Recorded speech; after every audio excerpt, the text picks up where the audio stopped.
जब राज्य में विधानसभा चुनावों की सरगर्मी बढ़ रही हो और पारंपरिक दलों के बीच कोई नया चेहरा सुर्खियां बटोरने लगे, तो समझ लीजिए कि एक बड़े बदलाव की ओर इशारा कर रही है।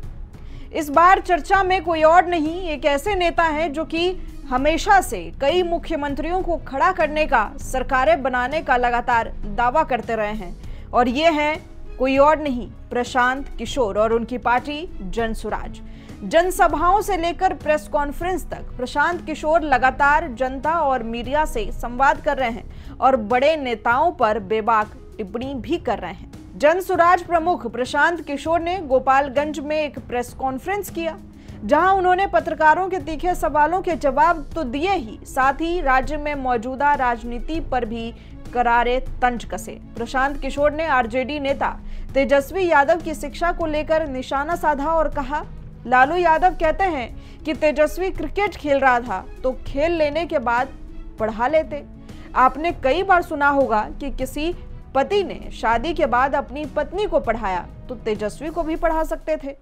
अब आप पूछेंगे कि अगर ऐसी बात है तो मैं तेजस्वी यादव के 9वीं फेल की बात क्यों करता हूं? इस बात को पहले आप समझिए। 9वीं फेल की बात इसलिए करता हूं कि तेजस्वी यादव के माँ बाप दोनों मुख्यमंत्री थे। ऐसा नहीं है कि वो किसी ऐसे गांव में रहते थे, किसी ऐसे परिवार में उनका जन्म हुआ जहां लोग उनको पढ़ा नहीं सकते थे। तेजस्वी यादव बजाप्ता डीपीएस आरके पुरम में पढ़ते थे, वहां 9वीं क्लास पास नहीं कर पाए।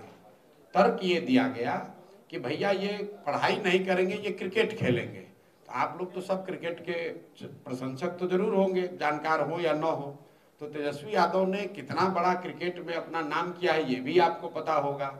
उनके पिताजी लालू यादव ने संसद भवन में ये खुद खड़ा होकर खुद कहा कि मैंने अपने बेटा को क्रिकेट खेलने के लिए भेजा था और मैं देखता हूं कि वो पानी बोतल लेकर दौड़ रहा है। लेकिन मान लीजिए एक बार तेजस्वी यादव की बात को मान लिया जाए कि वो क्रिकेट खेलते थे, तो क्रिकेट को छोड़े हुए तो आज करीब 20 वर्ष हो गया। उसके बाद आकर आपने पढ़ाई क्यों नहीं की?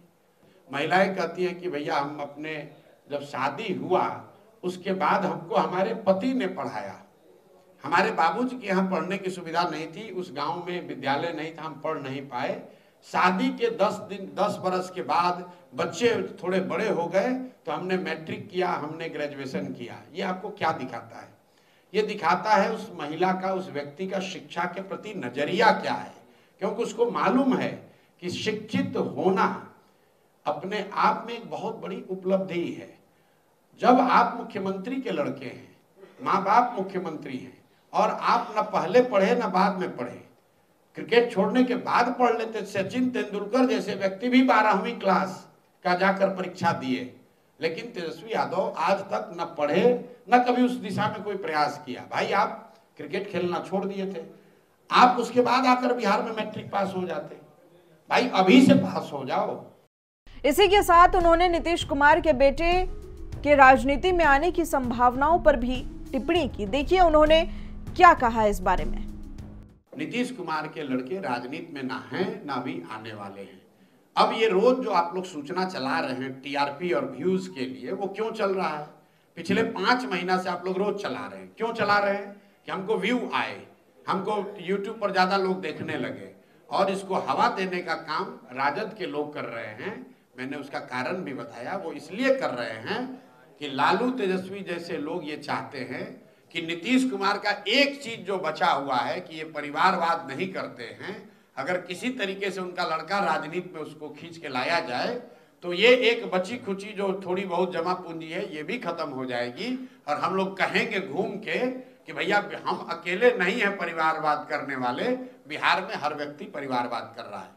आप मुझे बताइए, क्या नीतीश कुमार ने कभी कहा कि उनका लड़का आ रहा है राजनीति में? क्या जदयू के किसी प्रवक्ता ने आधिकारिक तौर पर यह कहा कि उनका लड़का, नीतीश कुमार का लड़का राजनीति में आने वाला है? क्या नीतीश कुमार के लड़के ने यह कहा कि हम राजनीति में आने वाले हैं? तो आप लोग किसी के, मतलब ये इतनी गलत बात है। जो व्यक्ति राजनीति में नहीं है उस पर आप लोग रोज टीका टिप्पणी जबरदस्ती कर रहे हैं और करवा रहे हैं। बात देखिए, नीतीश कुमार से मेरा कोई व्यक्तिगत विरोध नहीं है, और इतनी मर्यादा आप लोग को रखनी चाहिए। प्रशांत किशोर ने यह भी दावा किया कि उनकी पार्टी में टिकट बेचे नहीं जाएंगे क्योंकि पारदर्शिता प्रक्रिया से तय होंगे। उन्होंने कहा कि जनसुराज किसी पूंजीपति को टिकट नहीं देगा। हम टिकट बेचने वाली राजनीति को खत्म करना चाहते हैं। आप बता दीजिए कि कहां पर जनसुराज का कौन प्रत्याशी घोषित किया गया है जो यहाँ का बहुत बड़ा पूंजीपति है, या जिसके बारे में चर्चा हो कि भाई ये प्रशांत किशोर को जनसुराज को 5 करोड़ रुपया देके टिकट लाए हैं। कम से जारी नहीं हुई है तो फिर तो एक उम्मीद की जा रही अरे है, क्या वही प्रक्रिया जारी चलिए, रहेगी? आप उम्मीद कर रहे हैं तो आपका धन्यवाद है कि कम से कम आपको इतनी उम्मीद तो जनसुराज से है कि जनसुराज टिकट नहीं बेचेगा।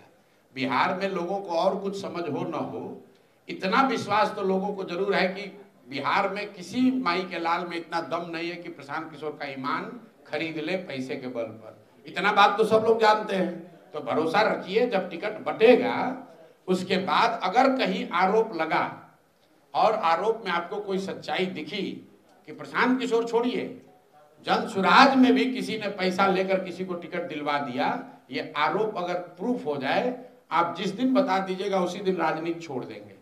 किसी का, फिर से रिपीट कर दे रहा हूं, बिहार में न किसी के पास इतना पैसा है न उसमें दम है कि आकर हमारे ईमान को खरीद सके।